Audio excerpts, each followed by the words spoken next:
Quand je regarde mes mains, je vois l'histoire. 62 ans de vie y ont laissé des traces, des rides, des taches de vieillesse, des veines saillantes. Ces mains ont tenu des nouveau-nés, cuisiné des milliers de repas, signé des contrats de plusieurs millions.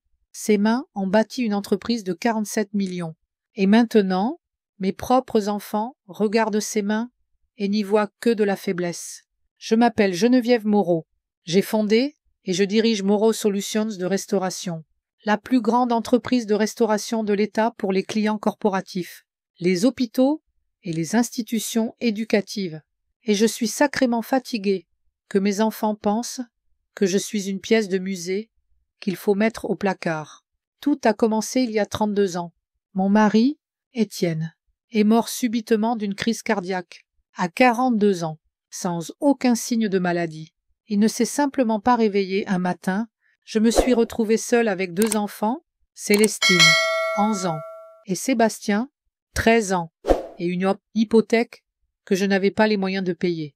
Étienne travaillait pour une compagnie d'assurance, mais nous n'étions pas riches. Son assurance a couvert ses funérailles et une partie de ses dettes, mais ce n'était pas assez. Je n'avais pas de diplôme universitaire, juste un certificat en arts culinaires et 10 ans d'expérience comme femme au foyer. Jefferson n'est pas le pire endroit pour chercher un emploi, mais trouver quelque chose pour subvenir aux besoins des enfants et de la maison semblait impossible. J'ai commencé à préparer des repas à vendre, d'abord pour les voisins, puis pour leurs amis. J'achetais des provisions en gros, me lever à 4 heures du matin, cuisiner jusqu'à 8 heures, livrer les commandes, rentrer à la maison et cuisiner pour le lendemain.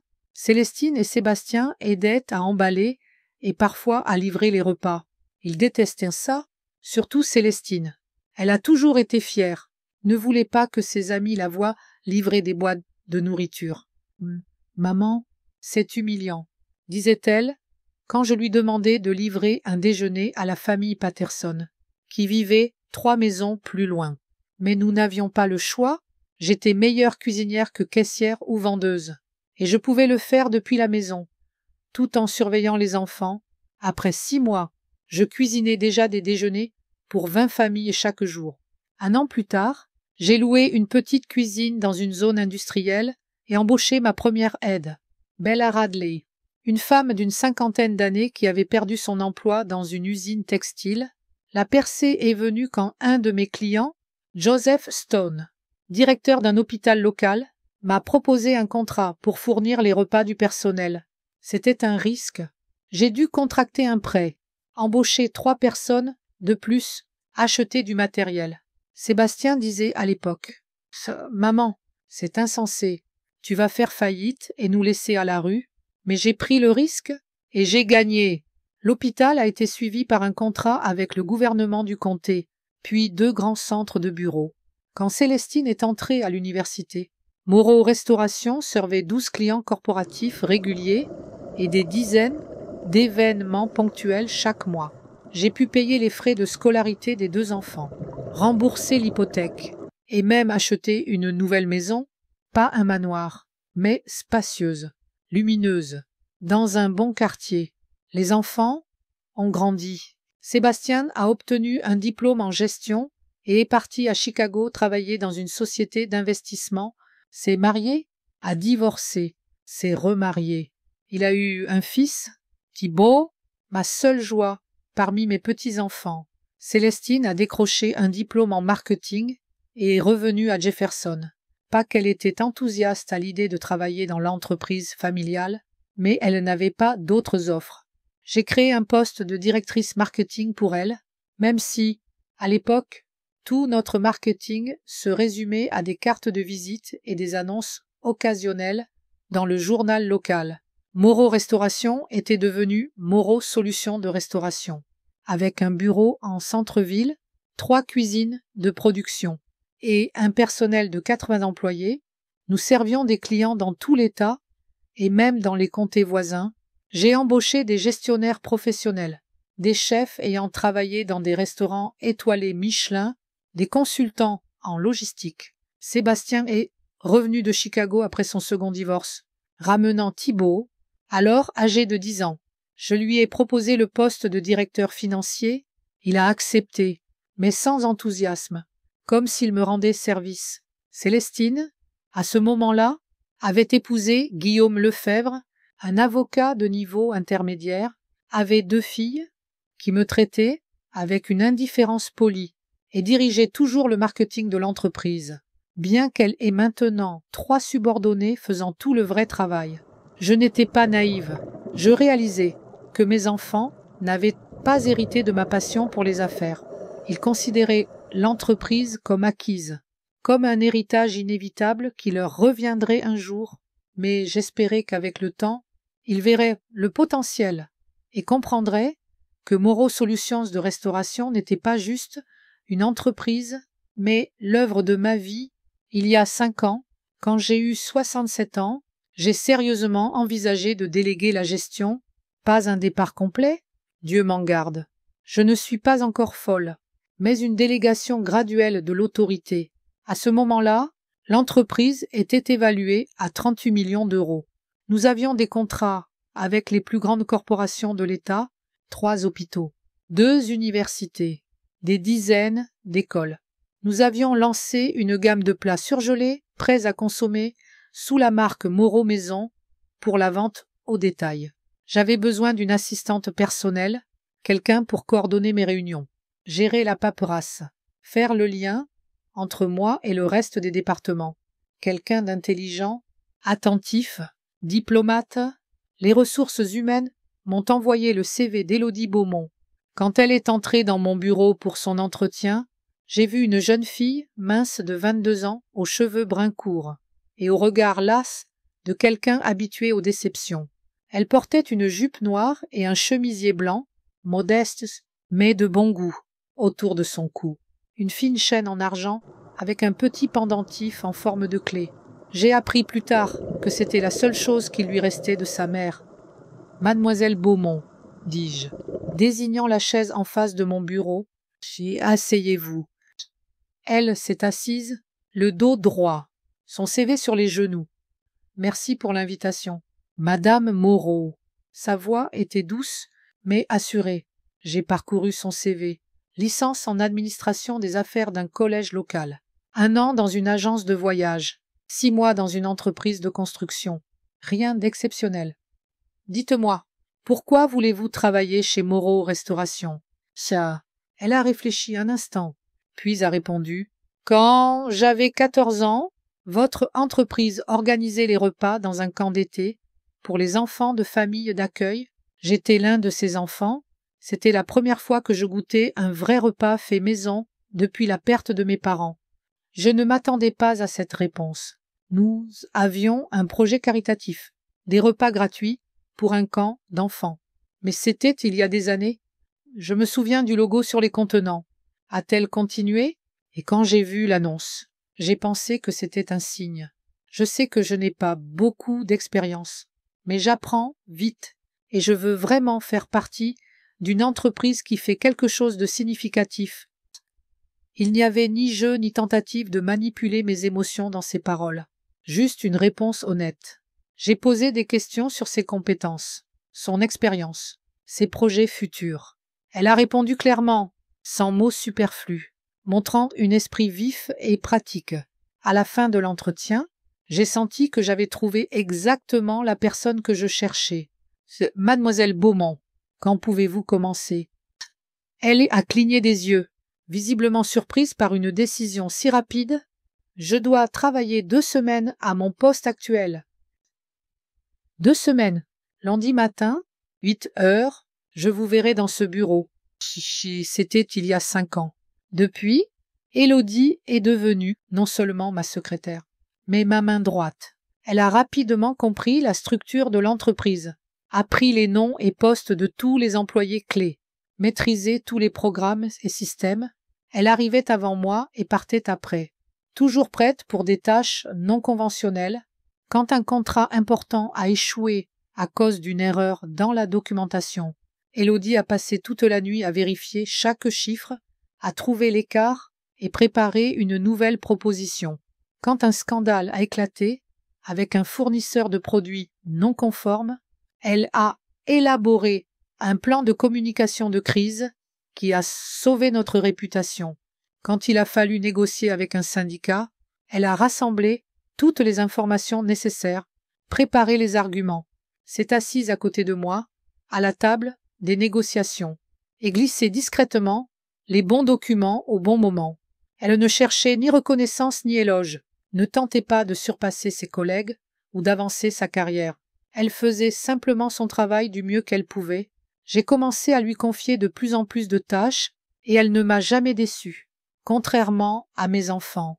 Célestine passait au maximum 4 heures par jour au bureau, se plaignant constamment de migraines et de problèmes avec ses enfants. Sébastien était régulièrement en retard aux réunions, oubliait les délais et s'irritait quand je soulignais ses erreurs.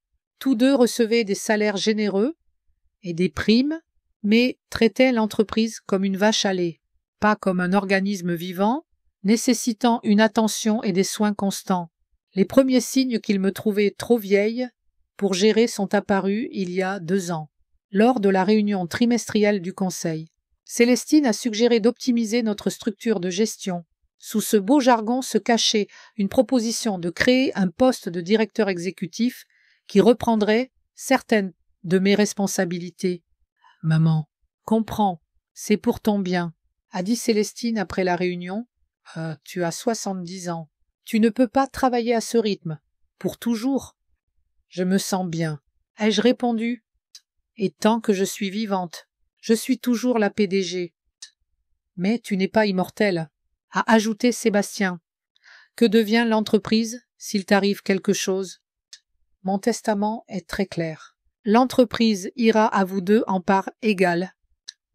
Ils ont échangé un regard rapide, mais je l'ai remarqué. À l'époque, je n'y ai pas beaucoup pensé. Puis il y a eu des petites choses qui se sont accumulées. Célestine a commencé à inviter son mari Guillaume aux réunions avec les comptes clés, même s'ils n'avaient rien à voir avec l'entreprise.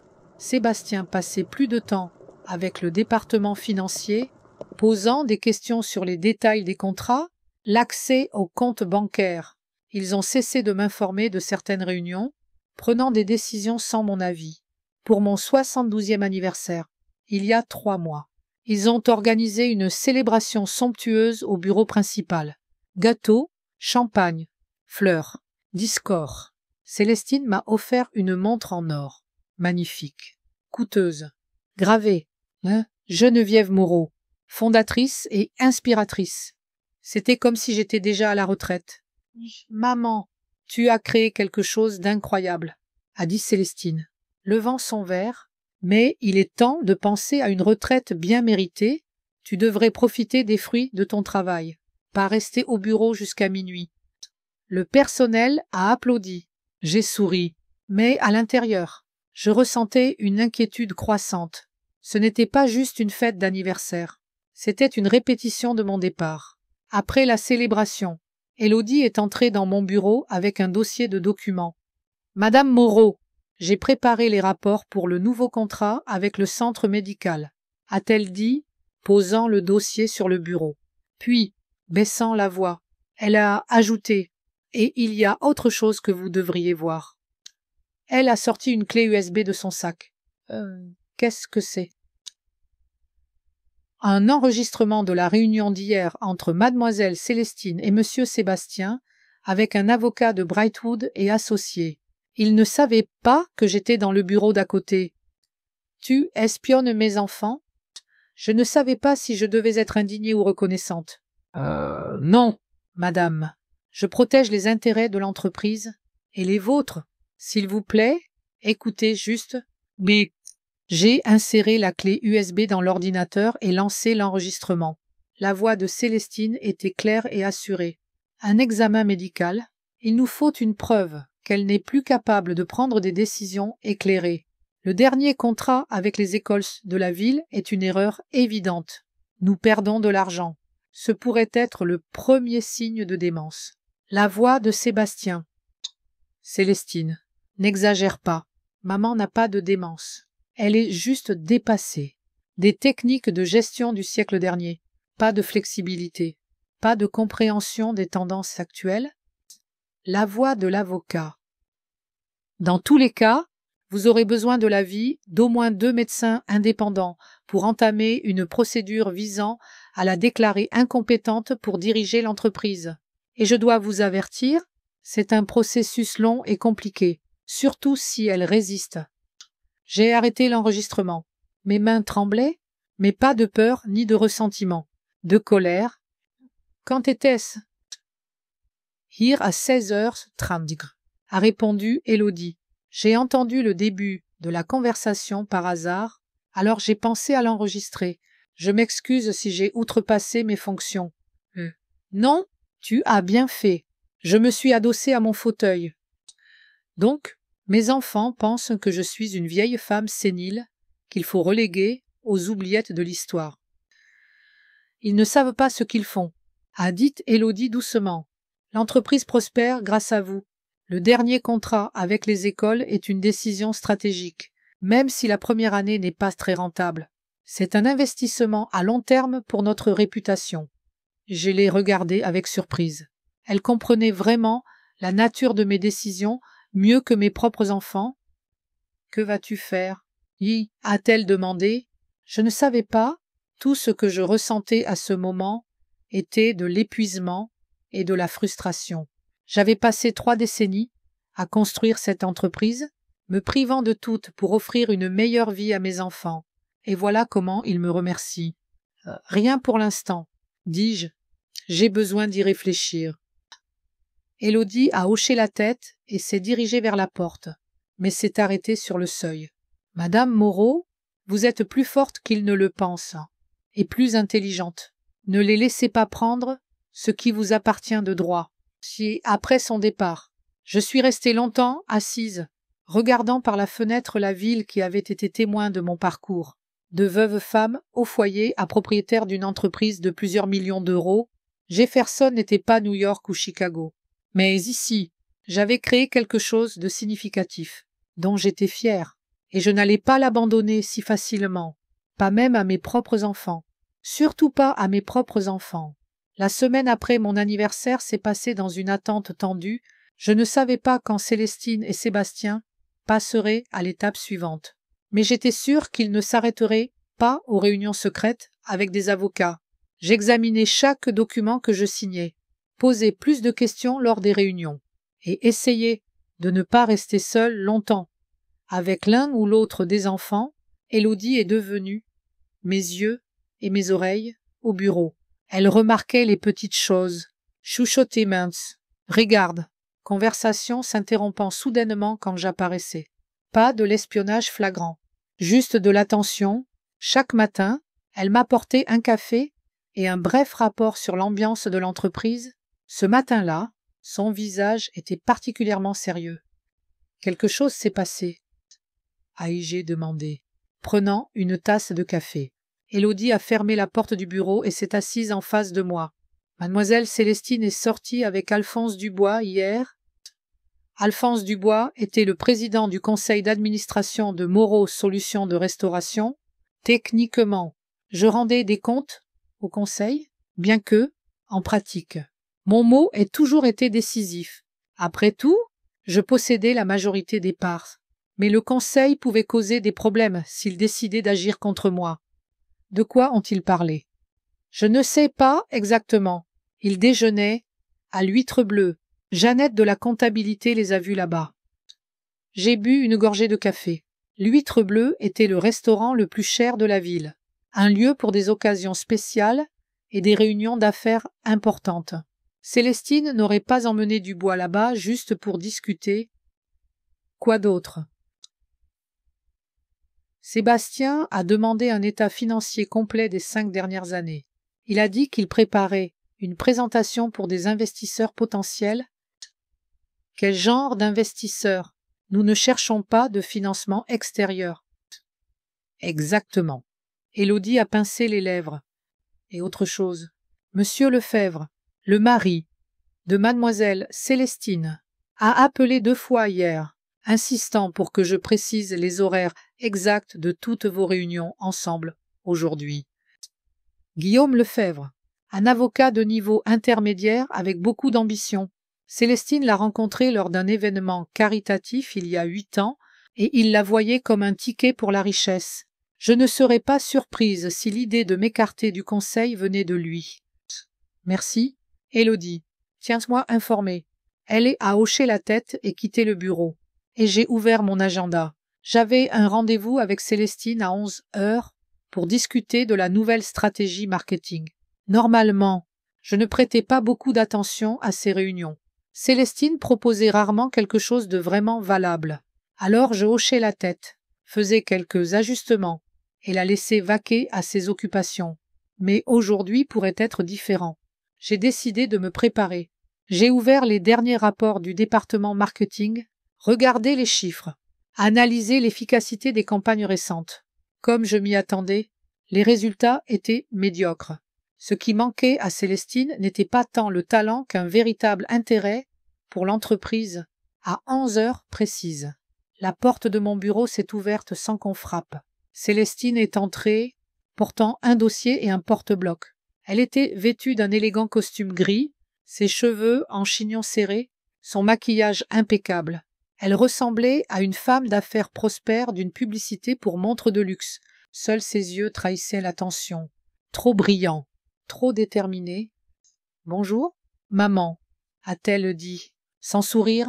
« J'espère que tu vas bien aujourd'hui. » Cette question sur mon bien-être commençait à m'irriter dernièrement, comme si elle s'attendait à ce que j'admette une faiblesse ou une maladie un jour. « Hein ? Bien, comme toujours. » Ai-je répondu. « Voyons ta stratégie. » Célestine s'est assise en face de moi, a ouvert un dossier et en a sorti une brochure brillante. « Ce n'est pas vraiment une stratégie marketing, » a-t-elle dit, plutôt une nouvelle vision pour l'entreprise dans son ensemble. Sur la couverture de la brochure, un nouveau logo, un M stylisé dans un design minimaliste, rien à voir avec notre logo traditionnel, qui représentait une marmite fumante avec le nom de l'entreprise. Qu'est-ce que c'est ? Je n'ai même pas essayé de cacher ma surprise. Un rebranding, a dit Célestine avec autant de pathos que si elle annonçait la seconde venue. Moreau Solutions de restauration sonne démodé. Je propose de raccourcir en groupe MSCS et de rénover complètement l'identité visuelle. J'ai feuilleté la brochure en silence. Nouvelle couleur. Gris froid et turquoise. Au lieu de notre orange et marron chaleureux. Nouvelle police washes nettes. Géométrique au lieu de ronde. Amicales. Nouveau slogan. Solution alimentaire innovante. Au lieu de notre saveur maison pour votre entreprise. Ce n'est pas notre entreprise. Ai-je enfin dit? Nous ne sommes pas une corporation sans visage. Nous sommes une entreprise familiale avec une riche histoire et une réputation. C'est exactement le problème, maman. Célestine s'est penchée en avant. Le monde a changé. Les clients corporatifs veulent travailler avec des entreprises modernes, innovantes, pas un restaurant familial. Un restaurant. J'ai senti le sang me monter au visage. Ce restaurant nourrit la moitié de la ville et vaut 47 millions d'euros. Il pourrait valoir le double. Si tu ne t'accrochais pas à des principes dépassés. La voix de Célestine s'est durcie. Soyons réalistes. Maman, tu as construit une grande entreprise pour ton époque, mais maintenant, ton époque est révolue. Nouvelles technologies, nouvelles approches, nouvelles attentes des clients. Tu ne peux simplement pas suivre les changements. J'ai pris une profonde inspiration, retenant ma colère. Je ne voulais pas lui donner une raison de m'accuser d'être émotionnellement instable. Célestine, j'apprécie ton engagement à faire croître l'entreprise, mais il faut une bonne raison avant de changer quelque chose qui fonctionne bien depuis des décennies. Où sont les études, les groupes de discussion, les preuves que nos clients veulent ces changements? Elles sont ici. Elle a ouvert le porte-bloc et me l'a montré. Une enquête auprès de nos 20 plus gros clients corporatifs, soit 28% pensent que notre marque est démodée ou a besoin d'une mise à jour. J'ai regardé les données. Quelque chose ne collait pas. Quand cette enquête a-t-elle été réalisée? Je ne me souviens pas d'avoir signé l'ordre. Célestine a hésité un instant. C'était une initiative du département marketing, une enquête informelle. Donc, tu contactais nos clients dans mon dos et leur demandais ce qu'ils pensaient de l'entreprise que je dirige. Ne sois pas si dramatique, maman. Je faisais mon travail, de la recherche de marché. Ça. J'ai fermé la brochure et l'ai mise de côté. Célestine, je ne discute pas d'un rebranding que tu as préparé sans mon savoir ni mon approbation. Si tu veux proposer des changements dans la stratégie marketing, fais-le dans le cadre de la marque existante.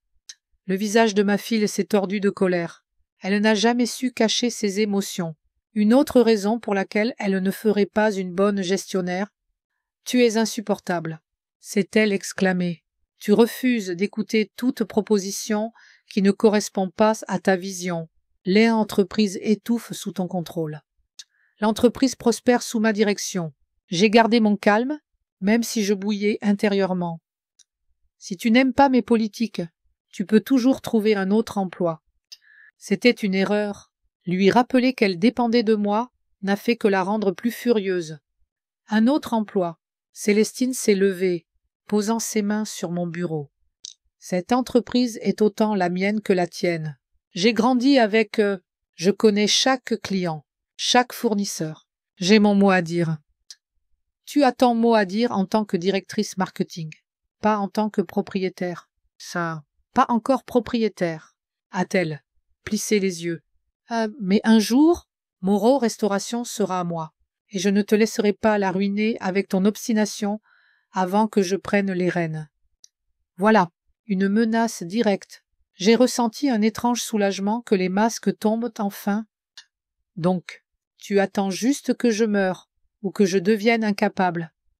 J'ai demandé doucement. C'est très touchant. Ma chérie, n'exagère pas. Célestine a reculé d'un pas. Je parle de l'ordre naturel des choses. Tu as 72 ans. La plupart des gens de ton âge sont à la retraite depuis longtemps, profitant de la vie, voyageant. Pourquoi t'accroches-tu à l'entreprise? N'y a-t-il rien d'autre dans ta vie? Cette question a touché un point sensible. Vraiment, qu'avais-je en dehors de Moreau Restauration? Mon mari est mort il y a 32 ans. Mes amis sont presque inexistants. Certains morts, d'autres partis. Des hobbies. Quels hobbies? Quand j'ai travaillé 12 à 14 heures par jour la plupart de ma vie, je voyais mes petits-enfants seulement pendant les fêtes. Célestine n'appréciait pas mon implication dans l'éducation de ses filles, et le fils de Sébastien, Thibault, bien que plus proche de moi, vivait avec son père et me voyait rarement.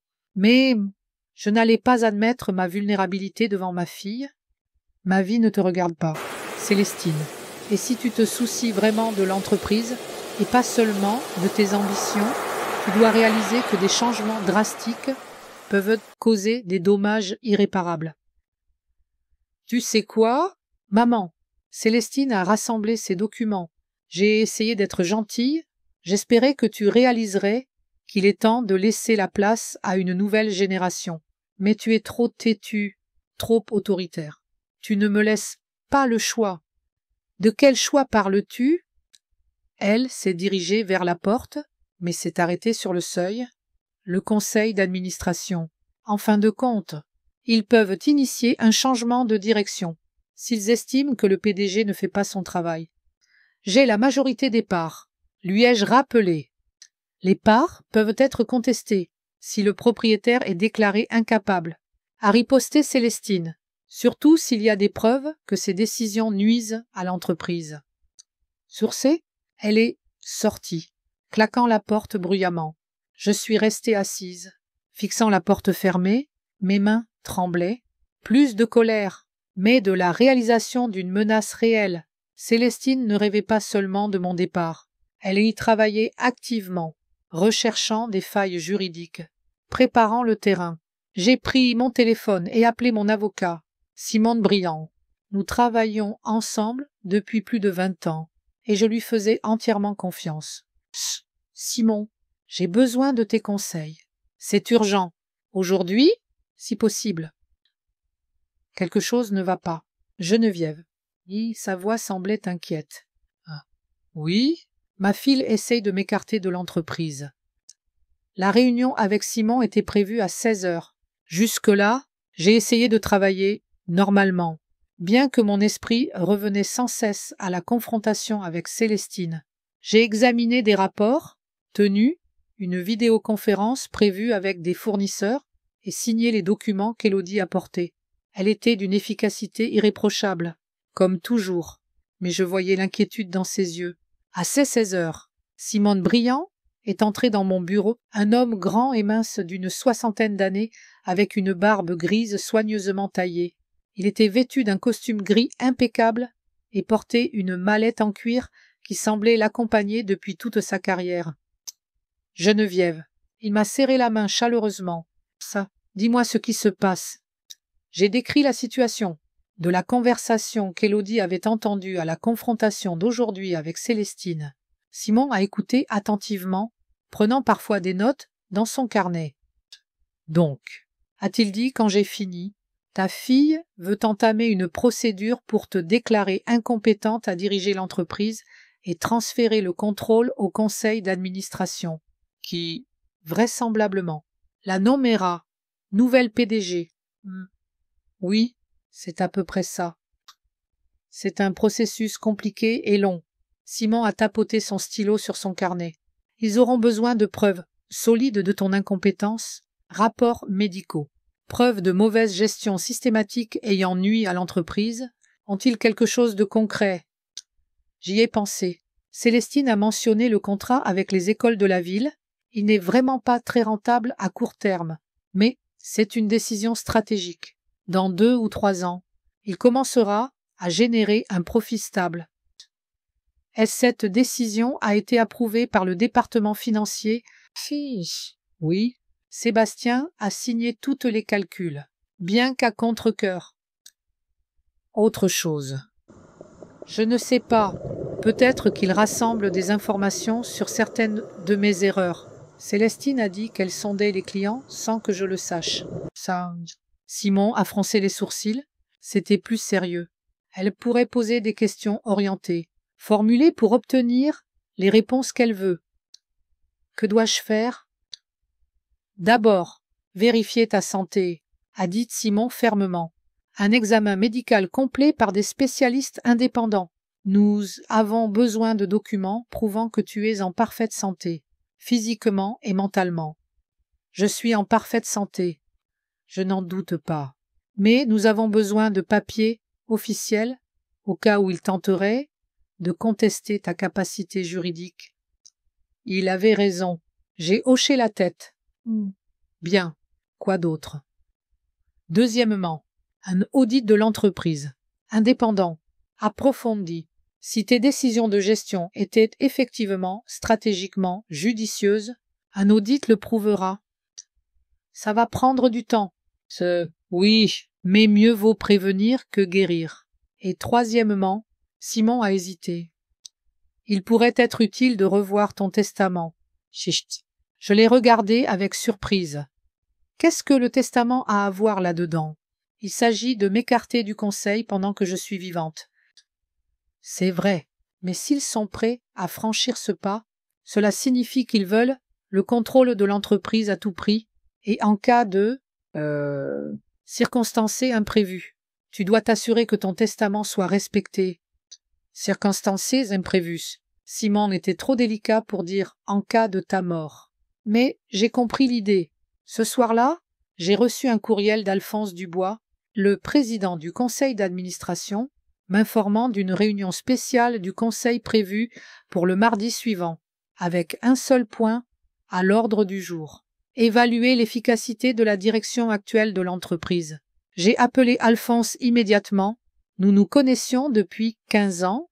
Depuis qu'il avait rejoint le conseil, je l'avais toujours considéré comme un allié, sinon un ami.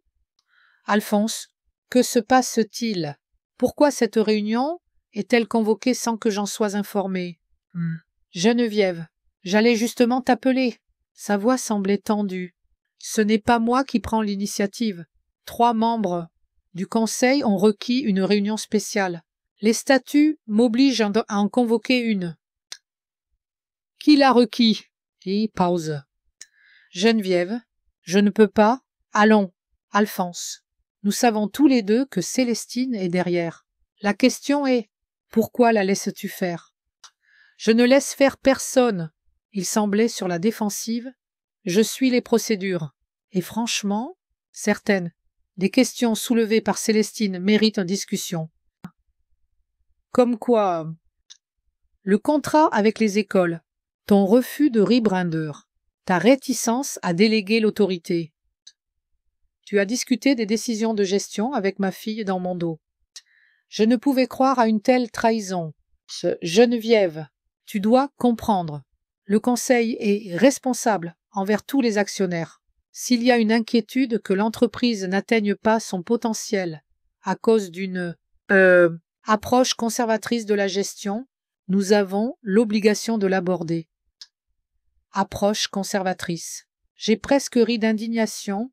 L'entreprise a cru de 20% ces 3 dernières années. Nous avons lancé 2 nouvelles gammes de produits, ouvert une succursale dans un État voisin. C'est ça que tu appelles du conservatisme. Tu sais ce que je veux dire. Alphonse a soupiré. Le monde change plus vite que jamais. Numérisation, automatisation, nouveaux modes de consommation. Et j'engage les meilleurs pour suivre ces changements, mais je ne laisserai pas l'entreprise que j'ai construite pendant 30 ans devenir une corporation sans âme ni valeur. Personne ne parle d'eux. Alphonse, l'ai-je interrompu. Je serai à cette réunion et je serai prête, si quelqu'un veut contester mon droit de diriger l'entreprise que j'ai créée, qu'il essaye, mais préviens-les, ce ne sera pas facile. Oh, j'ai raccroché, sentant mon cœur battre à tout rompre, tout allait plus vite que prévu. Célestine n'avait pas perdu de temps. Elle avait contacté les membres du conseil juste après notre dispute. Le lendemain matin, je suis arrivée au bureau plus tôt que d'habitude. Je devais me préparer pour la bataille à venir. J'ai demandé au département financier une analyse détaillée de toutes les décisions stratégiques des 5 dernières années, avec un accent sur leur efficacité à long terme. Demandé aux ressources humaines des statistiques sur le roulement des employés et leur satisfaction, contacter des comptes clés pour obtenir des lettres de soutien. Je n'allais pas abandonner sans me battre. Si Célestine voulait une guerre, elle l'aurait à midi.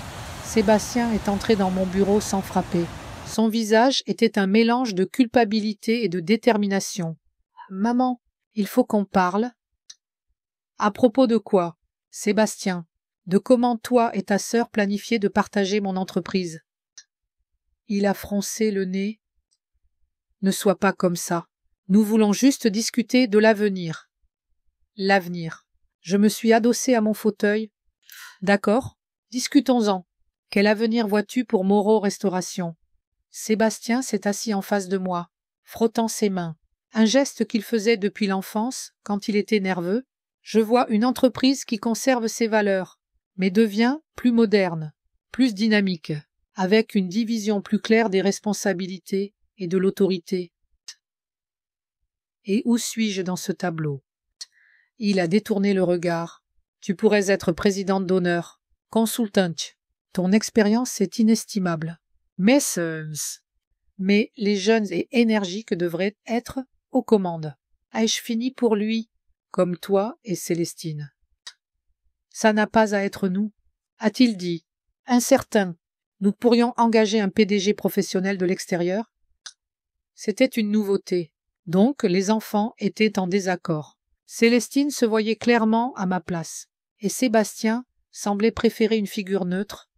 Et comment allez-vous diviser les parts? J'ai demandé franchement. Célestine parlait de 60% pour elle et 40% pour moi. Sébastien a tressailli. Elle. Nous avons discuté de différentes options. Rien n'est décidé. Mais vous planifiez déjà comment diviser l'entreprise entre vous. C'est naturel. Vous êtes mes enfants, mes héritiers. Bien sûr que vous pensez à l'avenir. Merde. Je l'ai regardé attentivement. Il y avait peut-être du vrai dans ce qu'ils disaient, mais leur façon d'agir, secrètement, dans mon dos, essayant de m'écarter par la force, n'était ni naturelle ni juste. Sébastien, j'ai toujours pensé que l'entreprise vous reviendrait à ma mort. Pas parce que vous le méritez par votre travail ou votre talent, mais simplement parce que vous êtes mes enfants. Mais maintenant, je ne suis pas sûre que ce soit la bonne décision. Il a pâli. Que veux-tu dire par là? Je veux dire que la trahison a un prix, ai-je dit calmement, mais fermement. Toi et Célestine avez montré que vous êtes prêts à prendre ce que j'ai si durement construit. Pourquoi devrais-je vous le donner volontairement quand je serai morte? Sébastien s'est levé, son visage tordu de colère et de peur. Tu ne peux pas nous déshériter, nous sommes tes enfants. Et je n'ai encore rien décidé, Sébastien, mais je considère sérieusement de revoir mon testament. Il s'est dirigé vers la porte, marmonnant des jurons sous son souffle. Il s'est retourné sur le seuil. Célestine a raison. Tu es resté sur le trône trop longtemps. Le pouvoir t'a corrompu. Après son départ, je n'ai ressenti que de la fatigue. Mes propres enfants, que j'avais élevés, instruits, à qui j'avais donné tout ce que je pouvais, me voyaient maintenant comme un simple obstacle à la richesse. Ils ne valorisaient ni mon travail ni mon amour. Pour eux, j'étais juste une vieille femme restée trop longtemps sur scène, mais ils se trompaient. S'ils pensaient que je partirais sans me battre, et ils se trompaient gravement. S'ils pensaient qu'après tout cela, l'entreprise leur reviendrait automatiquement. Après ma conversation avec Sébastien, je suis resté longtemps dans mon bureau, essayant de me calmer, dehors. Il brunait, transformant Jefferson en une aquarelle floue de bâtiments gris et d'asphalte mouillé. Le temps correspondait parfaitement à mon humeur, déprimée, sombre, avec des éclairs de colère, comme des éclairs lointains. La trahison des enfants m'a frappé plus fort que prévu. Quelque part au fond de moi, j'avais toujours su que ni Célestine ni Sébastien ne partageaient ma passion pour l'entreprise, mais j'espérais qu'ils respecteraient au moins mon travail acharné, ma vie investie dans Moreau Restauration, qu'ils réaliseraient que l'entreprise n'est pas juste une source de revenus pour moi, mais une extension de moi-même, mon héritage, ma contribution au monde. Quelle naïveté! Tout ce qu'ils voyaient, c'était de l'argent, 47 millions d'euros à partager, à dépenser, à utiliser pour leur plaisir. Ils ne voyaient pas les milliers de levers matinaux, les nuits blanches, les vacances et week-ends annulés, ne se souvenaient pas que je manquais leur spectacle scolaire parce que je préparais des repas pour un événement d'entreprise. N'appréciaient pas que c'était grâce à mon travail qu'ils avaient étudié dans les meilleures universités, vivaient dans une belle maison, et n'avaient jamais connu le besoin. Je me suis levé et me suis dirigé vers la fenêtre. La pluie s'intensifiait, tambourinant sur la vitre, comme pour me presser de prendre une décision. Mais quelle était-elle? Quelles étaient mes options?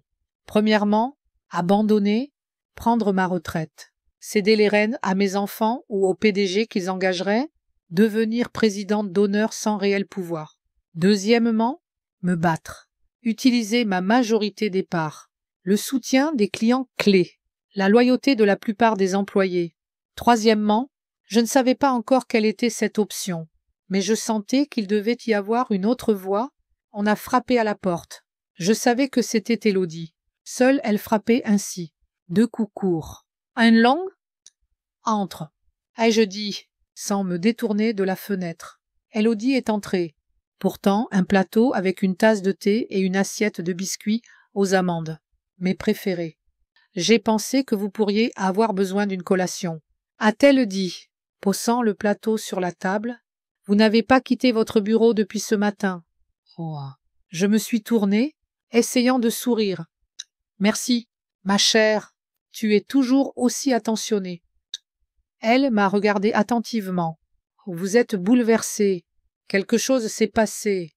J'ai soupiré et suis retournée à la table. Étrangement, j'avais envie de lui parler, pas comme à une subordonnée, mais comme à une amie. Sébastien est passé. Il a confirmé que lui et Célestine planifiaient activement mon éviction, discutant même de la manière de diviser les parts entre eux. Élodie s'est assise en face de moi, sans y être invitée. Un autre signe de l'évolution de notre relation ces derniers jours. Je suis désolée, a-t-elle dit doucement. Ce n'est pas juste. La vie n'est pas juste. Ma chère, j'ai siroté mon thé. Mais merci, ton soutien compte beaucoup pour moi. Que vas-tu faire? Oh, bonne question. J'aimerais connaître la réponse moi-même. Eh bien, pour commencer, préparer la réunion du conseil. Célestine a réussi à convaincre Alphonse de convoquer une réunion spéciale mardi. Le sujet principal est d'évaluer l'efficacité de l'équipe de direction actuelle. Tu veux dire moi? Élodie a froncé les sourcils. C'est scandaleux. Après tout ce que tu as fait pour l'entreprise, si les affaires ne laissent pas de place à la sentimentalité. J'ai souri faiblement. Bien que j'espérais pouvoir attendre au moins une gratitude de base de mes propres enfants, ça, que puis-je faire pour aider? Je me suis interrogée, ce n'était pas une question en l'air. Élodie pouvait vraiment être utile. J'ai besoin d'informations. Quels membres du conseil sont du côté de qui? Quels arguments Célestine prépare? Ce qui se passe dans l'entreprise, les sentiments, les rumeurs, les préoccupations. Élodie a hoché la tête. Je rassemblerai ce que je peux. J'ai de bonnes relations avec les secrétaires de la plupart des membres du conseil et je peux entendre des conversations au bureau qui ne te parviennent pas. Sois juste prudente. Je ne veux pas que tu aies des ennuis à cause de moi. Ne t'inquiète pas. Elle a souri. Je sais être discrète quand il le faut. Nous avons fini notre thé. Discutant des affaires courantes de l'entreprise, Élodie m'a parlé d'un nouveau contrat avec une chaîne de cliniques privées, de problèmes avec l'approvisionnement en produits biologiques, d'une demande de l'université d'élargir la gamme de plats végétariens. En l'écoutant, j'étais une fois de plus frappée par la manière dont elle connaissait chaque aspect de notre activité, pas superficiellement, comme Célestine, qui ne s'intéressait qu'au marketing, ni formellement, comme Sébastien, qui ne voyait que des chiffres et des rapports. Élodie comprenait l'essence, les interrelations entre les départements, les besoins des clients, les conséquences à long terme des décisions à court terme. Tu es incroyable, ai-je dit. Tu connais l'entreprise mieux que beaucoup de gestionnaires qui sont ici depuis des années. Élodie a rougi. Je me contente d'écouter attentivement et de mémoriser, et ça m'intéresse vraiment. Exactement. Tu es intéressé. Ça te tient à cœur. J'ai secoué la tête. Mes enfants ne s'y sont jamais vraiment intéressés. C'était toujours juste une source de revenus pour eux. Peut-être parce qu'ils n'ont jamais su ce que c'était de n'avoir rien, a dit Élodie doucement. Quand tu n'as ni famille, ni soutien, tu commences à apprécier ce que tu as et ceux qui t'aident. C'était vrai, Célestine et Sébastien avaient grandi dans l'aisance. Oui, les premières années après la mort d'Étienne étaient difficiles, mais ils étaient trop jeunes pour s'en rendre vraiment compte. Ils ne me voyaient pas compter chaque centime, économiser sur moi pour qu'ils aient assez pour les déjeuners scolaires et les nouveaux vêtements. Parle-moi de toi, ai-je demandé à brûle-pourpoint, pas en tant qu'employé, en tant que personne. Qui es-tu? Élodie Beaumont. Elle a cligné des yeux, surprise, puis a souri, un peu tristement, mais sincèrement. Je ne suis personne de spécial. Madame Moreau, juste une fille ordinaire, avec une enfance pas très heureuse et une envie de faire quelque chose de significatif dans sa vie. Parle-moi de ton enfance, si ce n'est pas trop demandé. Élodie est restée silencieuse un moment, comme pour rassembler ses pensées. Mes parents sont morts dans un accident de voiture quand j'avais 4 ans. Je me souviens vaguement d'eux, plus une sensation qu'un souvenir précis. Ma mère sentait la vanille et portait toujours cette petite clé en argent sur une chaîne. Elle a touché son pendentif distraitement. C'est la seule chose qu'il me reste d'elle. Et tes proches? Il n'y avait personne pour m'accueillir, ou qui ne voulait pas. Je ne sais pas exactement. À 6 ans, j'ai été adoptée par les Beaumont, un vieux couple de la banlieue. Ils n'étaient pas maltraitants, juste indifférents. Je pense qu'ils m'ont prise par devoir, pas par amour des enfants. À 13 ans, Madame Beaumont est morte d'un cancer, et Monsieur Beaumont a commencé à boire. Peu après, j'ai été remise dans ce système. Puis il y a eu 2 autres foyers d'accueil, où je ne suis pas restée longtemps, à 16 ans. Je me suis enfuie. J'ai vécu chez une amie, travaillé autant que je pouvais pour finir le lycée. Ah mince. Et pourtant, tu as obtenu un diplôme universitaire. Aïgé dit avec respect. Oui. Élodie a légèrement souri. Ce n'était pas facile. Bourses, subventions, travail de nuit. Mais j'ai toujours su que l'éducation était ma seule chance pour une vie meilleure. Alors, comment es-tu arrivé chez Moreau Restauration?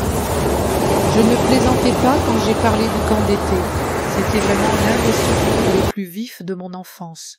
2 semaines où je me sentais comme une enfant normale, pas une orpheline, et la nourriture. Vous ne pouvez pas imaginer ce que représente un vrai repas fait maison pour une enfant qui n'a mangé que des déjeuners scolaires et des plats industriels pendant des années. Chic. J'ai senti une boule dans la gorge. Je n'avais jamais pensé à notre programme caritatif de ce côté. Pour moi, c'était juste une bonne cause, un moyen de rendre quelque chose à la communauté. Mais pour des enfants comme Élodie, cela pouvait signifier tellement plus. Quand j'ai vu l'offre d'emploi, ça m'a semblé un signe. A-t-elle continué? Une chance de travailler pour une entreprise qui m'avait rendue heureuse, même brièvement. Je n'attendais pas grand-chose, juste un travail avec un salaire décent. Mais ensuite... Ensuite quoi? Oui. Ensuite, je vous ai rencontré. Elle m'a regardé droit dans les yeux, et j'ai vu une femme qui avait construit quelque chose de significatif à partir de rien, qui n'avait pas abandonné quand c'était difficile, qui avait construit pas juste une entreprise, mais une société avec du cœur et des valeurs. Je ne l'ai jamais dit, Maïs. Vous avez été un exemple pour moi, quelqu'un que j'aimerais être un jour. Pangam. J'étais touchée au plus profond, des larmes me sont montées aux yeux. Merci, ma chère. Ça, compte beaucoup pour moi, surtout maintenant. Élodie a rougi et a vite changé de sujet. Ah. Alors, que faisons-nous pour le conseil d'administration? As-tu un plan? J'ai soupiré, revenant au problème pressant. Simon recommande un examen médical complet pour documenter ma capacité juridique et un audit indépendant de l'entreprise pour prouver l'efficacité de ma direction. Ça a du sens. Quoi d'autre? Il a aussi suggéré de revoir mon testament. Élodie a froncé les sourcils. Tu penses que c'est si grave? Je ne sais pas, mais mieux vaut être prudente. Je l'ai regardée pensivement. Si tu étais à ma place, qui ferais-tu? Elle a hésité, visiblement surprise par la question. Je chercherais probablement des alliés, des gens qui partagent ta vision pour l'entreprise et pourraient t'aider à la maintenir, même si tu n'étais plus là. Des alliés, ai-je répété. Oui, ça a du sens. Nous avons discuté encore 1 heure, élaborant une stratégie pour la réunion du conseil à venir.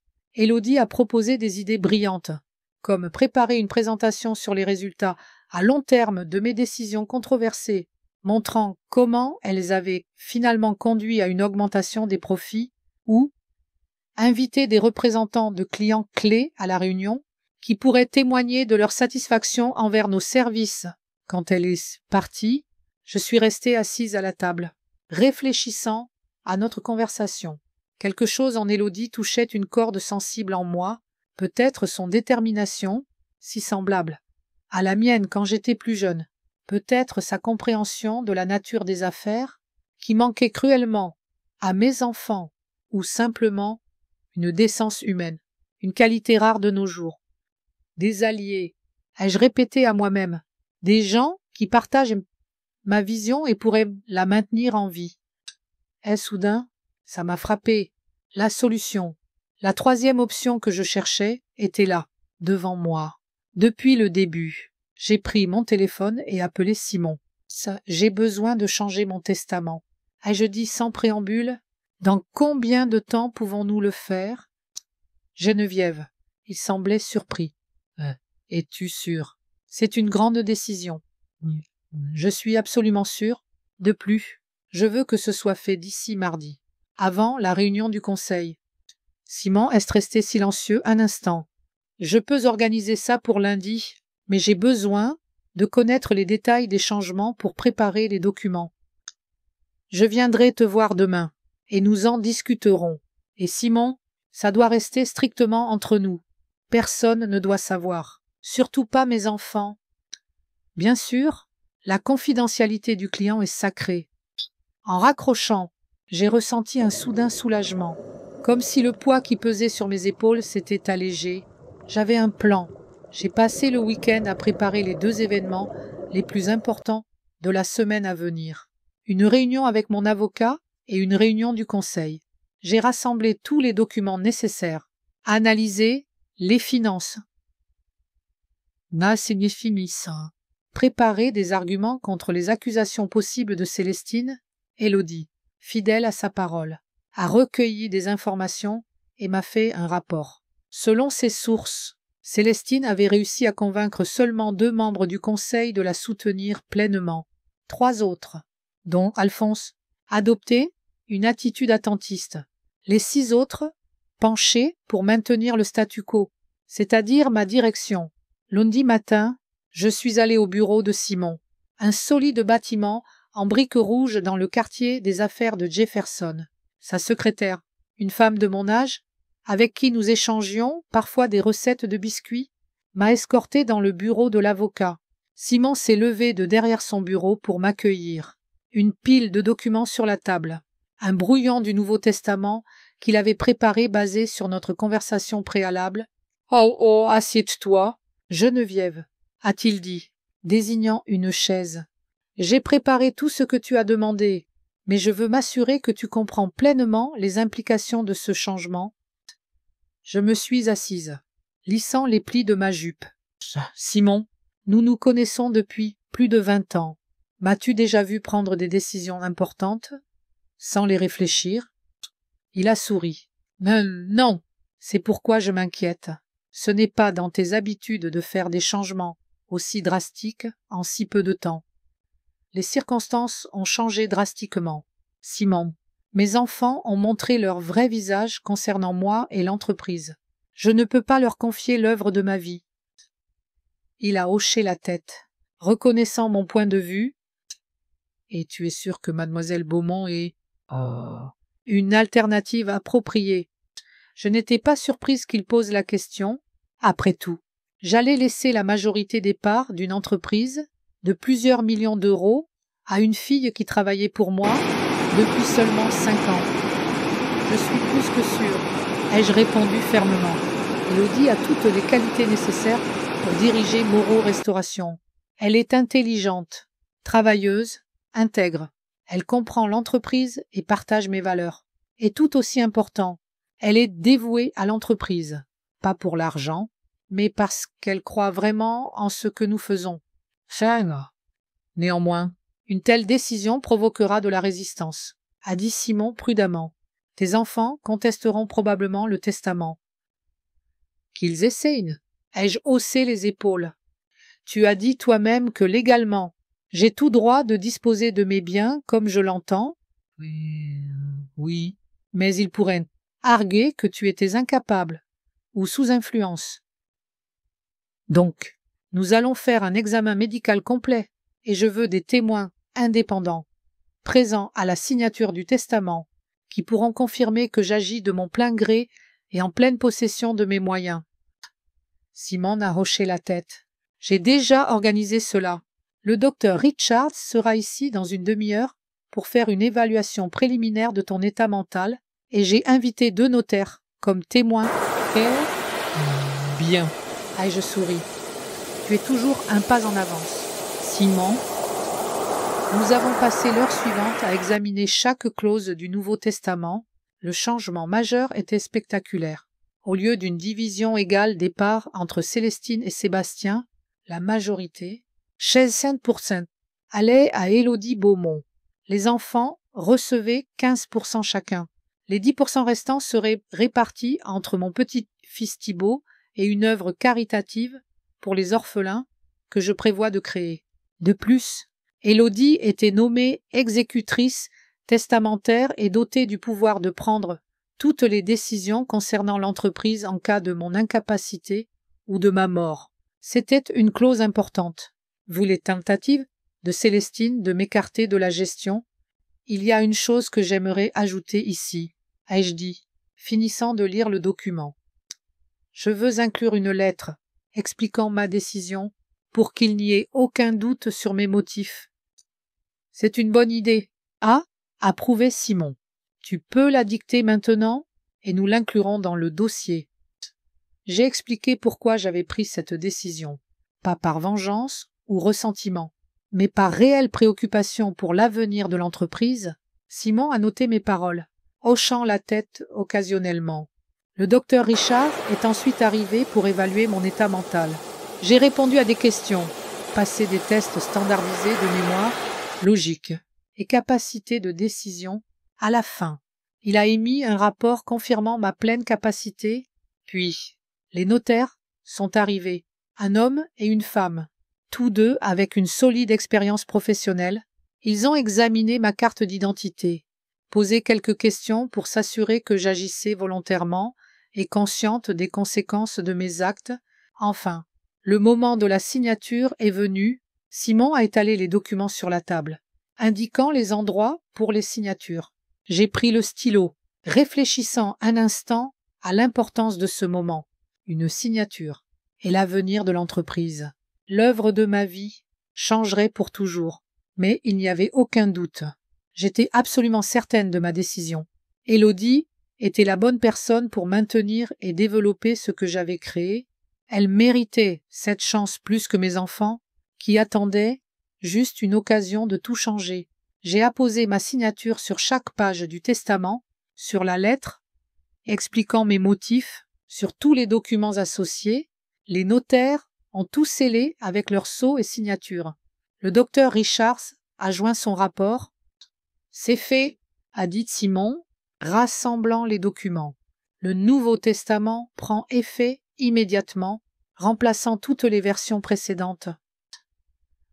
La réunion du conseil ne s'est pas déroulée comme Célestine l'avait prévu.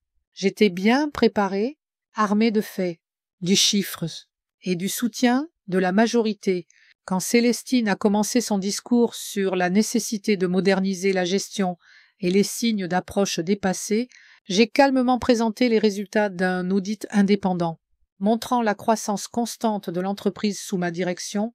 Quand elle a mentionné le contrat des écoles comme exemple de mon incompétence, j'ai montré un modèle financier prouvant sa valeur stratégique à long terme.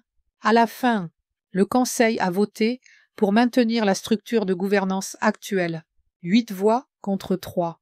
Une victoire plus que convaincante. Célestine est sortie de la salle du Conseil, ne cachant pas sa fureur. Sébastien a évité mon regard. Et j'ai ressenti moins de triomphe que de fatigue et de tristesse d'avoir dû me défendre publiquement contre les attaques de mes propres enfants. Mais la vie continuait. Après la réunion du Conseil, j'ai pris une décision que je considérais depuis longtemps, commencer à enseigner progressivement à Élodie tous les aspects de l'entreprise. Pas parce que je prévoyais de démissionner, loin de là, mais les événements des dernières semaines avaient montré à quel point une entreprise était vulnérable quand son avenir dépendait d'une seule personne. Je ne lui ai pas parlé du testament. Cela aurait pu changer notre dynamique de travail, créer une pression inutile. Au lieu de cela, j'ai simplement élargi ses responsabilités, l'impliquant dans des tâches plus complexes et stratégiques. Élodie, je veux que tu assistes à une réunion avec le réseau de cliniques privées jeudi. Lui ai-je dit, après une autre réunion. Elle m'a regardé avec surprise, mais ce ne sont pas des discussions stratégiques. D'habitude, je prépare juste les documents et... Exact. Mais il est temps que tu participes directement à ces réunions. Tu connais nos forces, notre offre. Je veux que tu vois comment nous construisons des relations avec les comptes clés. Élodie semblait à la fois excitée et inquiète. Je ne suis pas sûre d'être prête. C'est très responsable. Et je n'ai jamais été impliquée dans une négociation comme celle-ci auparavant. C'est exactement pourquoi tu dois commencer. Et je souris. Ne t'inquiète pas. Je serai là pour toi. Observe. Prends des notes. Et si tu as des questions ou des idées, n'hésite pas à parler. Ainsi a commencé sa formation informelle. J'ai emmené Élodie à toutes les réunions importantes avec les clients, les fournisseurs, les banniers. Je l'ai familiarisée avec les subtilités de la tarification, de la logistique, de la gestion du personnel. J'ai passé des heures avec elle, expliquant mon approche pour résoudre divers problèmes d'entreprise. Élodie s'est révélée être une excellente élève. Elle comprenait vite, posait des questions profondes, s'adaptait rapidement aux nouvelles situations et surtout, elle partageait ma vision de l'entreprise, pas comme une simple entité commerciale, mais comme une communauté de personnes unies par un objectif et des valeurs communs. Bien sûr, de tels changements ne pouvaient passer inaperçus, surtout pour Célestine, qui, malgré sa défaite au conseil, n'avait pas abandonné ses ambitions. Un matin, elle est entrée dans mon bureau sans frapper, alors qu'Élodie et moi discutions du rapport financier trimestriel. « Maman, il faut qu'on parle », a-t-elle annoncé, ignorant la présence d'Élodie. Je l'ai regardée par-dessus mes lunettes. « Bonjour, Célestine. Comme tu vois, je suis occupée, peut-être plus tard. » « Non, maintenant. » Elle a croisé les bras sur la poitrine. En privé. J'ai soupiré et fait un signe de tête à Élodie. Nous finirons plus tard. Prépare les calculs préliminaires pour le projet d'expansion de la gamme de produits biologiques. Élodie a rassemblé les documents et est sortie, fermant doucement la porte derrière elle. Célestine s'est immédiatement installée en face de moi. « Que se passe-t-il, maman ?» a-t-elle demandé sans préambule. « Tu fais de cette fille ton adjointe. » « J'élargis ses responsabilités, si c'est ce que tu veux dire, » ai-je répondu calmement. Élodie montre un grand potentiel et un intérêt pour les affaires. Je lui donne juste l'opportunité d'apprendre et de se développer, au détriment de Sébastien et moi. A élevé la voix Célestine. Elle assiste à des réunions que nous devrions faire. Prend des décisions que nous devrions prendre. Tu la prépares pour ta position. Je l'ai regardée attentivement. Il y avait de la colère dans ses yeux, mais aussi de la peur de perdre ce qu'elle pensait lui revenir de droit. « Célestine, ai-je dit doucement, personne ne prend ta position, ou celle de Sébastien. Vous êtes toujours directrice marketing et directeur financier, mais j'ai le droit de faire intervenir des personnes que je juge capables et prometteuses pour diriger l'entreprise. » Elle n'est là que depuis 5 ans, a gesticulé Célestine. J'y suis depuis 20 ans, Sébastien 15. Nous sommes tes enfants. Bon sang, cette entreprise devrait nous appartenir. Nous appartenir. Ai-je levé un sourcil? C'est une façon intéressante de le dire. L'entreprise m'appartient, au cas où tu l'as oublié, et c'est moi qui décide comment elle est gérée. Célestine est restée silencieuse un moment, réalisant apparemment qu'elle était allée trop loin. « Ce n'est pas ce que je voulais dire, » a-t-elle dit, baissant la voix. « Bien sûr, l'entreprise est à toi maintenant, mais tu as toujours dit que tu la construisais pour les générations futures, pour ta famille, pour Sébastien et moi, pour mes filles et Thibaut. » Et c'est vrai. Ai-je hoché la tête, mais l'avenir de l'entreprise dépend non seulement de qui la possède, mais aussi de qui la dirige. Je veux m'assurer que Moreau Restauration continue de croître dans la direction que je pense être la bonne. Et tu ne nous fais pas confiance pour le faire. La voix de Célestine semblait pleine de ressentiment. Tes propres enfants, Charles. J'ai soupiré. Comment lui expliquer que ce n'était pas une question de confiance, mais de vision, que ses plans pour moderniser l'entreprise signifiaient essentiellement détruire tout ce qui rendait Moreau Restauration spécial, notre atmosphère familiale, notre accent sur la qualité, nos relations avec les clients basées sur une confiance personnelle, pas sur des contrats corporatifs. Ce n'est pas une question de confiance, Célestine. C'est une question de compréhension des affaires. Tu es une excellente marketeuse, mais tu as une vision pour l'avenir de cette entreprise qui est, disons, différente de la mienne. Donc, tu la prépares vraiment pour ta position. A plissé les yeux Célestine. Tu as changé ton testament. N'est-ce que pas en lui donnant l'entreprise au lieu de nous? Je ne m'attendais pas à une question aussi directe, et j'ai été déconcerté un instant. Puis je me suis ressaisi. Mon testament est mon affaire. Célestine, je n'ai pas à en discuter avec toi ou qui que ce soit. Elle s'est levée, me fixant avec une fureur non dissimulée. Tu vas le regretter, maman? Tu ne peux pas simplement nous enlever notre héritage. Nous ne laisserons pas une parvenue voler ce qui nous revient de droit. Dans les semaines qui ont suivi, la tension n'a fait que s'intensifier. Célestine a commencé à saboter ouvertement mes tentatives d'impliquer Élodie dans la gestion de l'entreprise. Elle oubliait de nous inviter à des réunions importantes du département, retardait les rapports que je lui demandais de préparer et répandait des rumeurs selon lesquelles Élodie profitait de ma faiblesse et me manipulait. Sébastien, bien que moins agressif, montrait aussi son mécontentement. Il était froid avec Élodie, répondant à ses questions de manière formelle et réticente, parfois ignorant simplement sa présence aux réunions.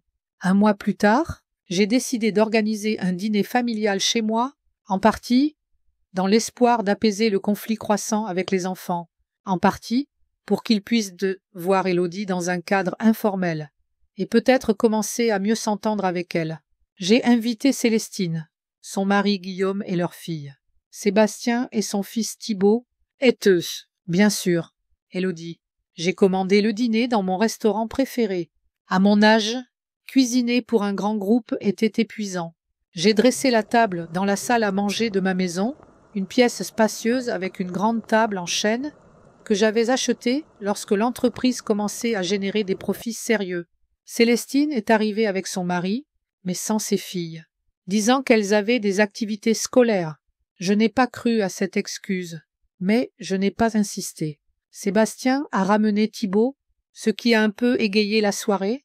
Mon petit-fils de 17 ans était le seul de la famille qui semblait sincèrement heureux de me voir. Élodie est arrivée en dernier, visiblement nerveuse. Elle portait une simple robe noire, ses cheveux en chignon soigné, un maquillage minimal. Elle ressemblait plus à quelqu'un allant à une réunion d'affaires qu'à un dîner familial. Le dîner a commencé dans une atmosphère tendue, mais polie. Nous avons parlé du temps, des nouvelles, de la ville et du nouveau centre commercial qui avait ouvert près de chez moi. Élodie participait peu à la conversation, mais écoutait attentivement, souriant, poliment de temps en temps. Cela a changé quand Guillaume, qui avait beaucoup bu à ce moment-là, a décidé de passer aux choses sérieuses. « Ah, alors, comment se passe la formation de notre jeune protégé ?» A-t-il fait un signe de tête vers Élodie. « Geneviève, lui as-tu déjà appris tous les secrets des affaires ?» Il y avait une moquerie à peine dissimulée dans sa voix. J'ai senti Élodie se crisper. Élodie est une élève très compétente, ai-je dit calmement, et son aide est inestimable, surtout maintenant que l'entreprise croît. « Ah, oh, oui, c'est vrai, » a ricané Guillaume ironiquement. « Sous ta direction prudente. Et, bien sûr, avec l'aide de mademoiselle Beaumont, qui a eu la chance d'être au bon endroit au bon moment. » Que veux-tu dire? Je me suis tendu, sentant un piège. Eh bien, il faut l'admettre, c'est une coïncidence incroyable.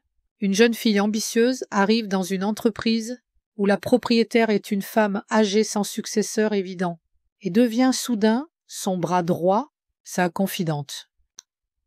Célestine a donné un coup de pied à son mari sous la table, mais il était trop tard. Ses paroles planaient dans l'air, empoisonnant l'atmosphère. Élodie a gagné ma confiance par son travail et son dévouement, ai-je dit froidement. Et j'apprécierais que tu ne fasses pas d'insinuations sur mon personnel. Thibaut, assis à côté d'Élodie, a demandé avec la franchise adolescente. Pourquoi tante Célestine et papa ne vont-ils pas diriger l'entreprise après grand-mère? Il y a eu un silence gênant. Tous les regards se sont tournés vers moi. Thibaut, c'est une question complexe. Mais j'ai dit, l'avenir de l'entreprise dépend de nombreux facteurs. Mais tu as toujours dit que Moreau Restauration était une entreprise familiale. a insisté Thibault, que tu la construisais pour nous. Oui, pour la famille. Ai-je souri à mon petit-fils? Mais diriger une entreprise n'est pas seulement un droit, c'est aussi une responsabilité. Il faut certaines compétences, de l'expérience et une compréhension des affaires. Hein? Papa et tante Célestine n'en ont-ils pas? Thibault semblait perplexe. Guillaume a ri. Excellente question, petit. Allez, Geneviève, explique à ton petit-fils pourquoi tu ne fais pas confiance à tes propres enfants. Ce n'est pas une question de confiance, ai-je dit fermement. C'est une question de vision pour l'avenir de l'entreprise. Nous en avons chacun une différente. De quoi parles-tu? A défié Célestine. Qu'est-ce qui ne va pas avec notre vision? Vous voulez tout changer? Ai-je répondu franchement. Rebranding, nouvelle structure, nouvelle priorité. Tout ce qui rend Moreau Restauration spéciale, vous pensez que c'est dépassé et inutile. Parce que ça l'est, s'est exclamée Célestine. Le monde change, maman. Tu ne peux pas t'accrocher au passé pour toujours. Ce n'est pas le passé. Ai-je secoué la tête? Ce sont des valeurs qui ne se démodent jamais. La qualité, l'honnêteté, le soin des gens. Et nous n'en avons pas. Célestine a élevé la voix. Tu penses que Sébastien et moi ne sommes pas assez bons pour ta précieuse entreprise? Je pense que vous avez des priorités différentes. Ai-je répondu franchement? Et une vision différente pour l'avenir de Moreau Restauration. Tu veux dire Global Food? A soudain demandé Thibault, regardant son père. Cette grande entreprise avec laquelle vous voulez fusionner, en silence de mort, s'est installée dans la pièce. Tous les regards se sont tournés vers Sébastien, qui a pâli et fixé son fils avec horreur. Thibault, a-t-il murmuré, tu n'aurais pas dû. Que veux-tu dire? Fusionner? L'ai-je interrompu, me tournant vers mon petit-fils. C'est de quoi parles-tu? Thibault, réalisant soudain qu'il en avait trop dit, sais-tu, regardant son père et moi. C'était juste une conversation, maman, a interjeté Sébastien. Rien de précis, juste des options. Des options pour quoi? Je n'allais pas reculer, vendre l'entreprise. Une fusion, explique. Des partenariats stratégiques, a interposé Guillaume. Global Food Services est intéressé à étendre sa présence dans votre région. Ils sont prêts à offrir des conditions très avantageuses. Avantageuses pour qui? J'ai senti un froid m'envahir. Pour l'entreprise, pour les employés, ou pour les actionnaires qui empocheront l'argent et partiront. Pour tout le monde, a dit Guillaume. C'est du business. Geneviève, s'il y a une opportunité de vendre l'entreprise, pourquoi pas? Parce qu'il y a des choses plus importantes que l'argent. Ai-je secoué la tête? Global Food est connu pour racheter des entreprises locales, en tirer tout ce qu'ils peuvent, puis les fermer ou les revendre en morceaux. C'est l'exact opposé de tout ce que j'ai construit et valorisé. Tu exagères? A interjeté Célestine. C'est une grande multinationale avec d'immenses ressources. Il pourrait porter Moreau Restauration au niveau supérieur. Ou détruire tout ce qui nous rend spéciaux. Ai-je riposté? Nos relations avec les clients, notre réputation, notre culture d'entreprise. Tu as toujours été trop sentimentale, maman. Célestine a secoué la tête. Les affaires sont les affaires. Et quand comptiez-vous m'en informer? A-I-G demandé, sentant la colère remplacer le choc. Après que tout était réglé, ou après ma mort. Nous ne planifions rien dans ton dos, a tenté de me rassurer Sébastien.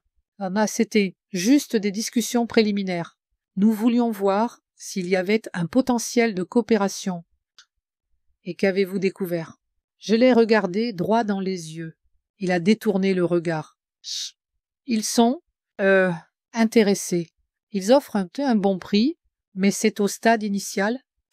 J'ai regardé Célestine, Guillaume, Sébastien, mes propres enfants et mon gendre planifié de vendre l'entreprise que j'avais passé une vie à construire à une corporation connue pour ses méthodes impitoyables, sans se soucier des employés, des clients, de la réputation, seulement de l'argent qu'ils recevraient? C'est pourquoi vous étiez si pressé de m'écarter de la gestion. Ai-je dit doucement, pas parce que vous pensiez que j'étais incompétente, mais parce que vous saviez que je n'accepterais jamais un tel accord. Oh. Le silence était plus éloquent que toute réponse. Ce n'est pas seulement moi que vous avez trahi. Ai-je continué? Vous avez trahi toute l'entreprise, toutes les personnes qui ont travaillé fidèlement avec nous pendant des années, tous les clients qui nous faisaient confiance. Maman, tu es dramatique. Célestine a levé les yeux au ciel. Personne n'a trahi personne. Nous explorons juste des opportunités d'affaires. Non. Célestine, vous cherchez des opportunités pour la détruire et vous enrichir. Le dîner était complètement gâché. Célestine et Guillaume sont partis peu après sans dire au revoir. Sébastien, honteux des révélations de son fils, a marmonné des excuses, mais je l'écoutais à peine. Thibault, bouleversé d'avoir causé le scandale, est resté assis silencieusement dans un coin quand ils sont partis aussi. Élodie et moi sommes restés seuls dans la salle à manger, entourés de nourriture à peine touchée et de vin non fini. « Je suis tellement désolée, Madame Moreau, a-t-elle dit doucement. Ah, je n'aurais pas dû venir. Ma présence n'a fait qu'empirer les choses. Non, ma chère, ai-je souri fatiguée. Ce n'est pas ta faute. Ça serait sorti tôt ou tard de toute façon. Et tu sais quoi? Je suis même contente. Je sais exactement ce qu'ils planifient. Ça confirme que j'ai pris la bonne décision. La semaine après, ce dîner familial désastreux s'est passé dans un silence tendu. Ni Célestine ni Sébastien n'ont tenté de me contacter. Au travail, ils restaient formels et distants, ne communiquant que sur les affaires nécessaires. Je n'ai pas essayé de prendre contact. J'avais besoin de temps pour réfléchir et me préparer pour la prochaine étape. La révélation des négociations avec Global Food Services a confirmé mes pires craintes. Mes enfants ne voulaient pas seulement m'écarter de la gestion. Ils prévoyaient de changer complètement l'essence de l'entreprise que j'avais créée, de la vendre à une corporation connue pour ses méthodes impitoyables, de la transformer en une autre pièce sans visage de la chaîne alimentaire mondiale.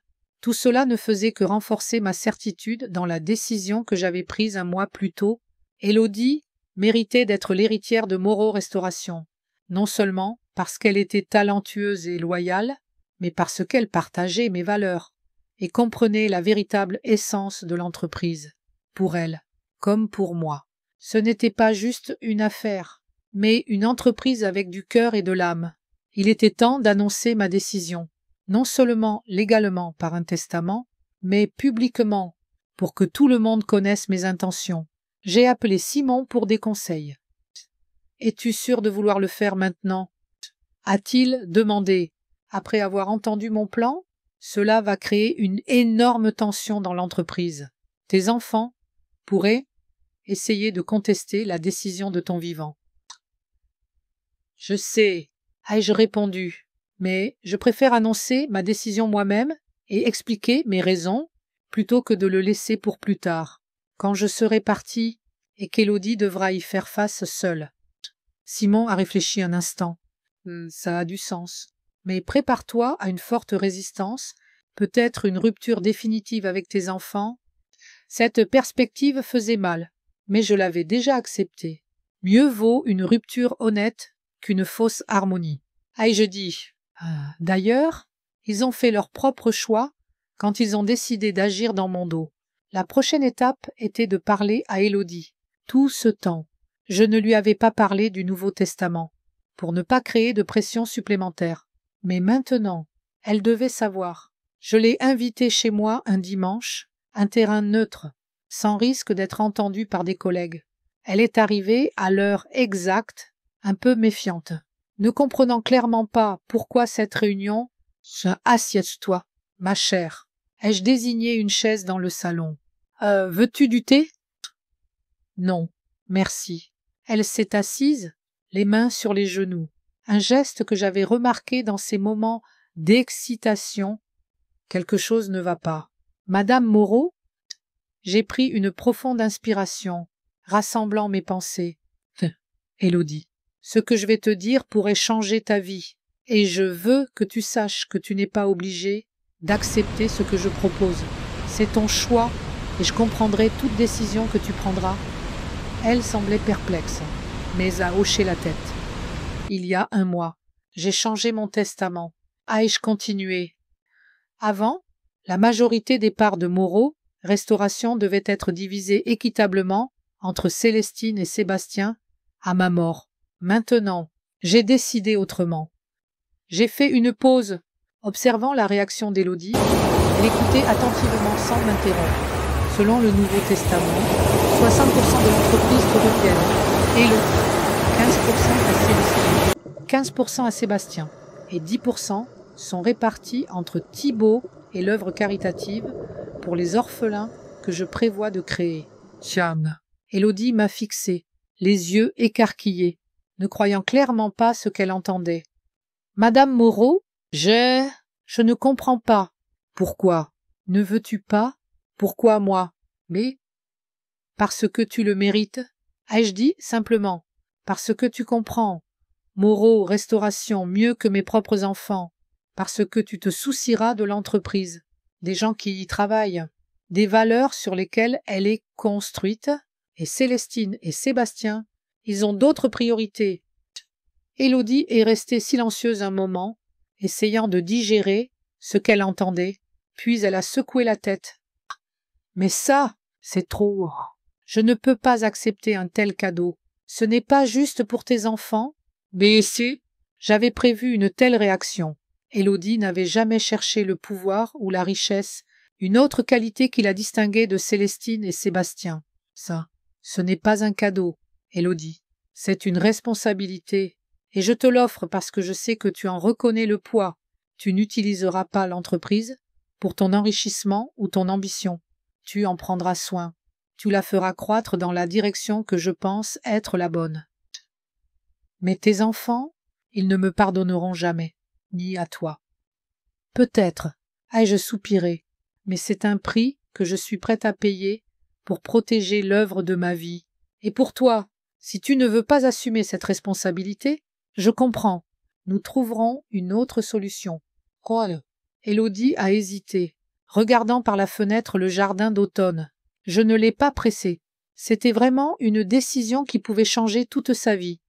Quand vas-tu l'annoncer? A-t-elle enfin demandé. Demain, j'ai convoqué une réunion familiale. Célestine, Sébastien, leur conjoint. Thibaut. Et toi? Bien sûr. Elle a pâli. Demain, Civité. Plus je repousse, plus ce sera difficile. D'ailleurs, après notre dernier dîner et les révélations de Thibaut sur les négociations avec Global Food, je ne veux prendre aucun risque. Célestine et Sébastien pourraient faire d'autres mouvements pour prendre le contrôle de l'entreprise. Cham. Élodie a pris une profonde inspiration, puis a hoché la tête. Je serai là. Si tu es vraiment confiante dans ta décision, j'accepterai cette responsabilité, pas pour l'argent ou le pouvoir, mais pour l'entreprise, pour toi. Je promets que je ferai tout ce que je peux pour honorer ta confiance. J'ai senti un poids énorme se soulever de mes épaules. Élodie ne m'a pas déçue, comme toujours. Merci, ma chère. Je savais que je pouvais compter sur toi. Je me suis levée tôt le lendemain, bien que la réunion ne soit qu'à midi. Je n'arrivais pas à dormir. Trop de pensées tourbillonnaient dans ma tête. Je pensais à ce que je dirais aux enfants, comment j'expliquerais ma décision. J'essayais d'anticiper leur réaction, même si, au fond, je savais qu'ils n'accepteraient pas mon choix, ne comprendraient pas mes motifs. J'ai préparé tout pour la réunion. Collations, boissons, documents que je voulais leur montrer. J'ai porté mon meilleur tailleur, bleu foncé, austère, mais élégant. Je voulais avoir l'air, non pas d'une femme âgée prenant une décision émotionnelle, mais d'une dirigeante confiante faisant un choix stratégique réfléchi. Célestine et Guillaume sont arrivés les premiers, précisément à midi. Pas une minute plus tôt. Célestine était tendue, mais se tenait avec une confiance ostentatoire. Guillaume semblait méfiant, s'attendant apparemment à une continuation de la confrontation après le dernier dîner.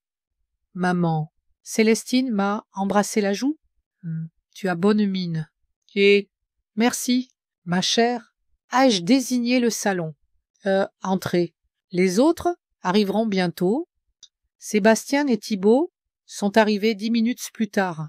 Mon fils semblait confus et incertain, ne sachant clairement pas à quoi s'attendre de cette réunion. Thibaut, en revanche, était animé et curieux.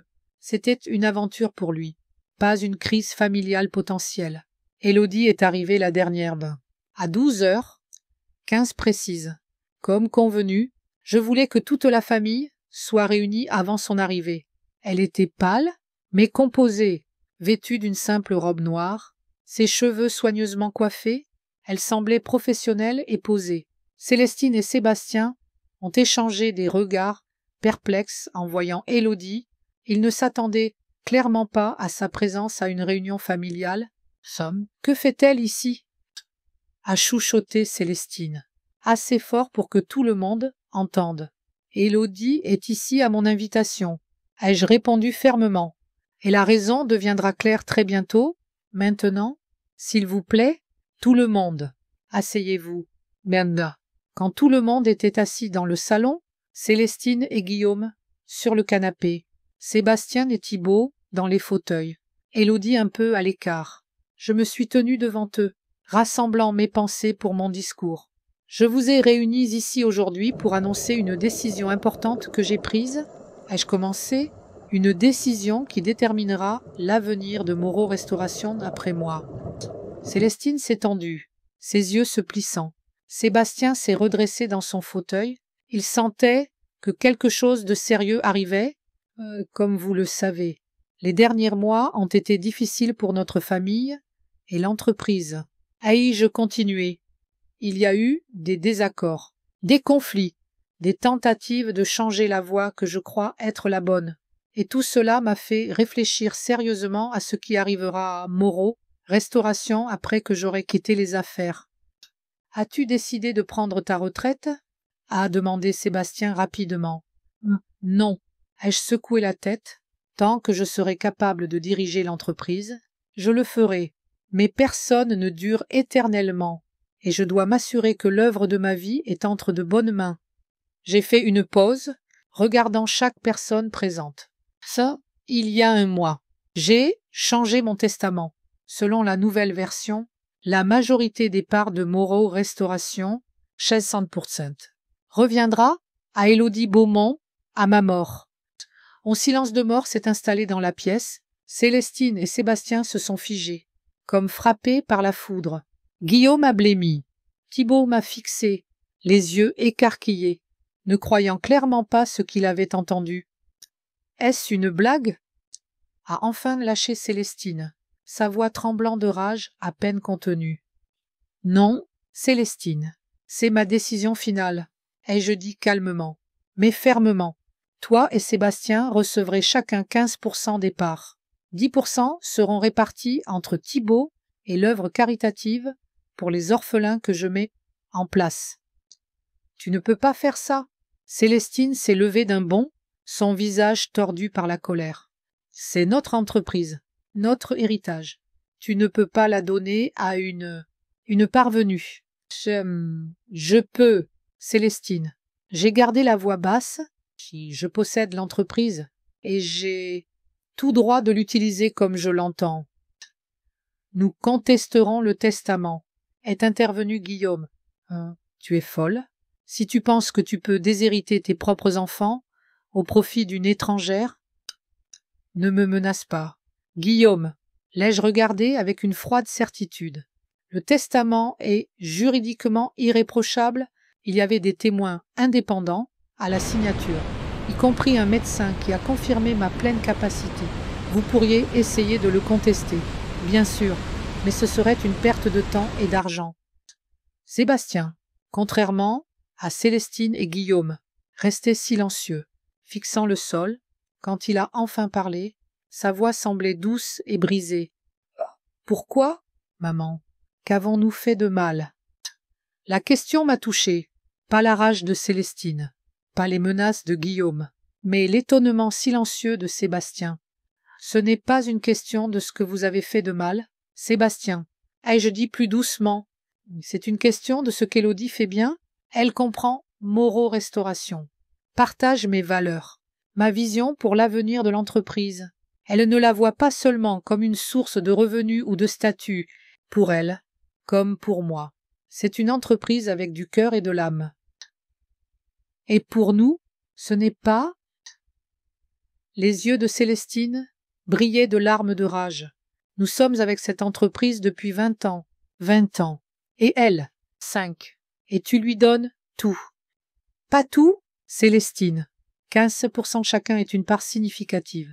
Vous serez toujours actionnaire. Vous recevrez toujours des dividendes. Mais Élodie dirigera l'entreprise Tchitch, parce que nous voulions moderniser une entreprise dépassée. Célestine a gesticulé.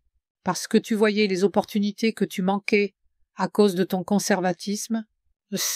Non. Ai-je secoué la tête?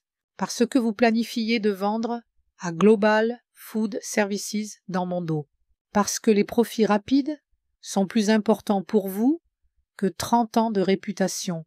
Les employés qui croient en nous. Les clients qui nous font confiance. Célestine s'est tuée, visiblement surprise que je sache autant de leurs plans. C'était juste une des options, a-t-elle murmuré. Nous n'avions rien décidé de définitif. Mais vous l'envisagiez, l'ai-je regardé droit dans les yeux. Et c'est une raison suffisante pour que je ne vous fasse pas confiance pour l'avenir de l'entreprise. Thibault, qui écoutait silencieusement, a soudain parlé. Pourquoi ai-je une part? Grand-mère, je ne travaille même pas pour l'entreprise. Femme, j'ai souri à mon petit-fils, le seul ici à avoir posé une question vraiment sincère, parce que toi, Thibault, montrais ce qui manquait à ton père et à ta tante, l'honnêteté et la franchise. Tu n'as pas peur de dire la vérité, même si elle est inconfortable. Et je crois que quand tu grandiras, tu pourras apporter une contribution précieuse à l'entreprise. Si tu le veux, bien sûr. Thibault a hoché la tête, pensif. Et qui sont les enfants orphelins qui auront aussi une part? Ce ne sont pas des enfants spécifiques, mais une fondation caritative qui soutiendra les enfants sans parents. Ai-je expliqué? Du genre qu'Élodie était autrefois. Célestine, qui s'était un peu calmée, regardait maintenant Élodie avec une haine non dissimulée. Contente, a-t-elle demandé venimeusement, d'avoir manipulé une vieille femme, gagné sa confiance, pris ce qui nous revenait de droit? Élodie, qui était restée silencieuse à l'écart tout ce temps, a enfin parlé. Je n'ai jamais cherché à le faire, mademoiselle Moreau, et quand votre mère m'a informé de sa décision hier, j'étais aussi choquée que vous l'êtes maintenant. J'ai même essayé de refuser. Oh, bien sûr. Célestine a levé les yeux au ciel. Ah, comme c'est noble. Mais pour une raison quelconque, tu as dit oui, n'est-ce pas? Parce que je crois en l'entreprise, a répondu Élodie simplement. Je crois que Moreau Restauration est plus qu'une affaire. C'est une communauté de personnes unies par un objectif commun. C'est une réputation que l'argent ne peut acheter. Ce sont des valeurs qu'on ne peut mesurer en euros. Chits. Quel discours touchant, a dit Guillaume sarcastiquement. Mais ça fait pleurer. Maintenant, revenons à la réalité. Geneviève, tu ne peux pas sérieusement penser que cette fille peut diriger une entreprise de plusieurs millions d'euros. Elle n'a ni l'expérience ni la formation pour ça. Elle a tout ce qu'il faut. Ai-je riposté? L'intelligence, le travail acharné, la compréhension des affaires, des compétences de leadership. Elle apprendra le reste. J'ai moi-même commencé de zéro, sans expérience, sans formation spéciale. Et j'ai construit une entreprise qui vaut 47 millions d'euros. C'est différent, s'est exclamée Célestine. Tu l'as construite de toutes pièces, petit à petit. Elle reçoit une entreprise qu'elle ne peut pas gérer.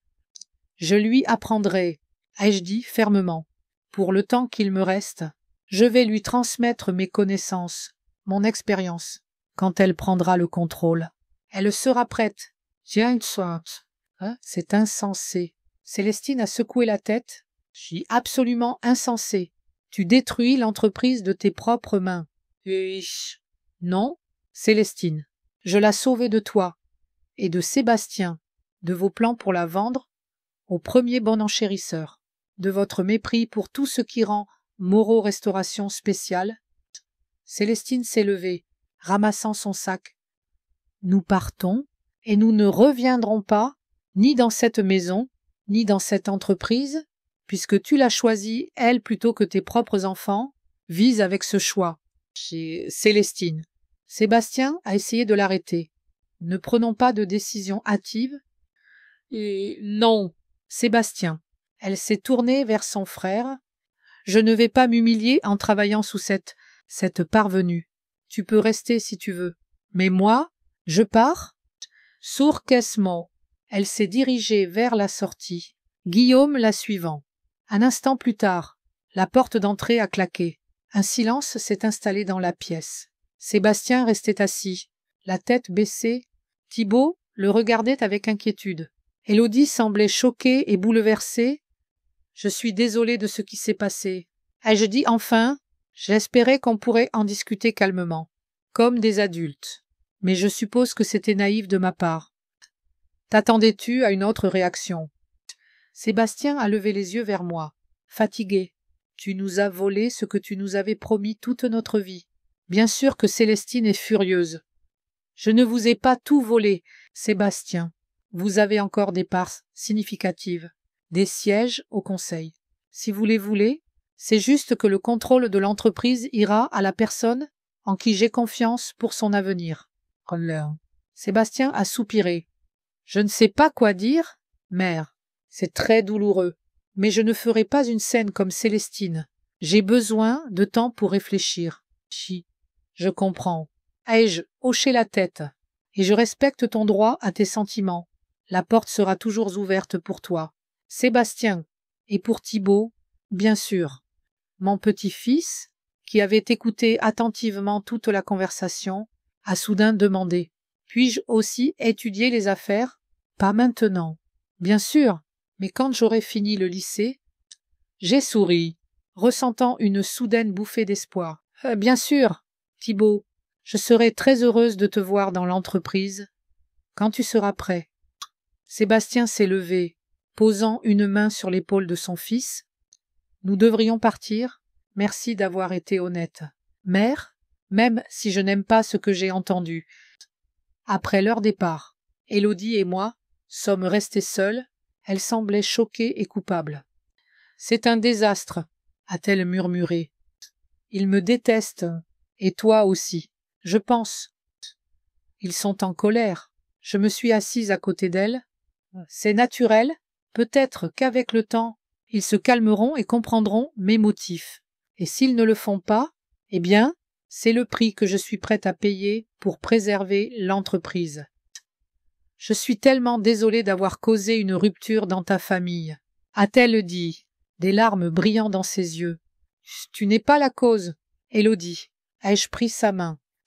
C'est une différence de valeur, de priorité, de vision. Tu as juste été prise au milieu de ce conflit, et je suis reconnaissante pour ta volonté d'accepter la responsabilité, malgré les difficultés. Elle a hoché la tête, essuyant ses larmes. Si je ne te décevrai pas, Madame Moreau, je le jure. Je ferai tout ce que je peux pour que Moreau Restauration continue de prospérer et de croître dans la direction que tu penses être la bonne. Je sais, ma chère, ai-je souri. C'est exactement pourquoi je t'ai choisi. Beaucoup de choses ont changé au cours des mois suivants. Célestine a quitté l'entreprise, comme promis. Sébastien est resté. Bien que notre relation soit devenue formelle et détachée, Thibault, à ma surprise et à ma joie, a montré un véritable intérêt pour les affaires et a commencé à venir au bureau, après l'école, apprenant les bases des différents départements. J'ai activement enseigné à Élodie tous les aspects de la gestion, partageant mon expérience, mes connaissances et mes contacts Elle absorbait l'information comme une éponge et grandissait rapidement en tant que gestionnaire, gagnant le respect des employés et des clients. Peu à peu, je lui ai donné de plus en plus d'autorité, observant ses décisions, toujours réfléchies, équilibrées et en accord avec les valeurs de l'entreprise. Certains gestionnaires, surtout ceux proches de Célestine, sont partis aussi, mais la plupart sont restés, voyant que la direction de l'entreprise n'avait pas changé, que nous adhérions toujours aux principes qui ont toujours rendu Moreau Restauration Spéciale, la qualité, l'honnêteté, le soin des gens. En regardant Élodie négocier avec confiance avec un nouveau client important, j'ai ressenti un sentiment de calme et de satisfaction. J'avais fait le bon choix, Moreau Restauration serait entre de bonnes mains. Quand viendrait mon heure de partir, l'œuvre de ma vie continuerait d'évoluer dans la direction que je crois être la bonne. Les mois se sont transformés en années. Moreau Solution de restauration a continué de croître sous ma direction, avec Élodie à mes côtés comme ma fidèle adjointe. Quand j'ai atteint 74 ans, la valorisation de l'entreprise avait grimpé à 55 millions d'euros. Nous nous étions étendus dans 2 autres États et avions lancé une nouvelle gamme d'emballages écologiques. Un projet qu'Élodie a mené avec une compétence remarquable. Célestine n'est jamais revenue. J'ai entendu, par des connaissances communes, qu'elle et Guillaume avaient déménagé à Chicago, où elle avait pris un emploi en marketing dans une start-up technologique. Ses filles m'ont rendu visite une fois pendant les fêtes, pour Liz My Distance, et j'ai accepté que certains ponts ne seraient peut-être jamais reconstruits. Sébastien est resté dans l'entreprise, trouvant finalement sa place comme un directeur financier stable, sinon inspiré. Il n'a plus jamais parlé du testament, et nos conversations restaient strictement professionnelles. Mais Thibaut est devenu ma fierté et ma joie. À 19 ans, il s'est inscrit à un programme de gestion dans une université locale, passant ses étés à faire des stages chez Moreau Restauration. Il avait le don de son père pour les chiffres, mais une étincelle de curiosité et d'intégrité qui me rappelait moi-même dans mes jeunes années.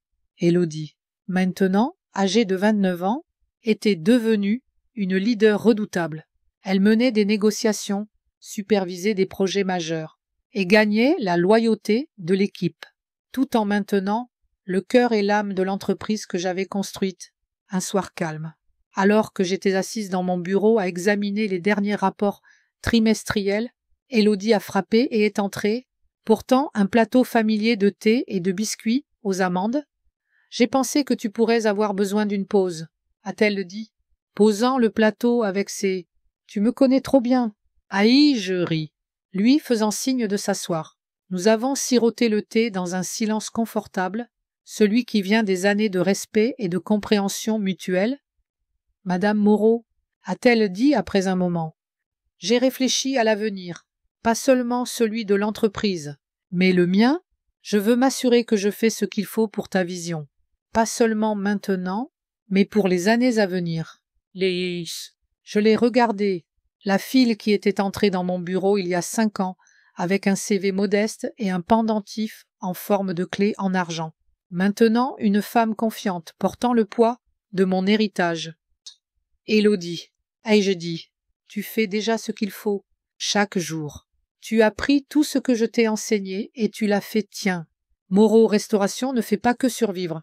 Elle prospère, grâce à toi. Elle a rougi, baissant les yeux sur ses mains. Je n'aurais pas pu le faire sans toi. Tu m'as donné une chance quand personne d'autre ne l'aurait fait. Tu m'as fait confiance pour quelque chose de plus grand que je n'aurais jamais imaginé. Sonne. Ce n'est pas une question de confiance, ai-je dit, faisant écho à des mots d'une conversation lointaine. C'est une question de vision. Tu vois ce que je vois. Une entreprise qui est plus que du profit. Une communauté. Un héritage. Tu ne fais pas que le porter. Tu le construis. Et c'est plus que ce que j'aurais pu espérer. Elle a souri, ses yeux brillants de détermination.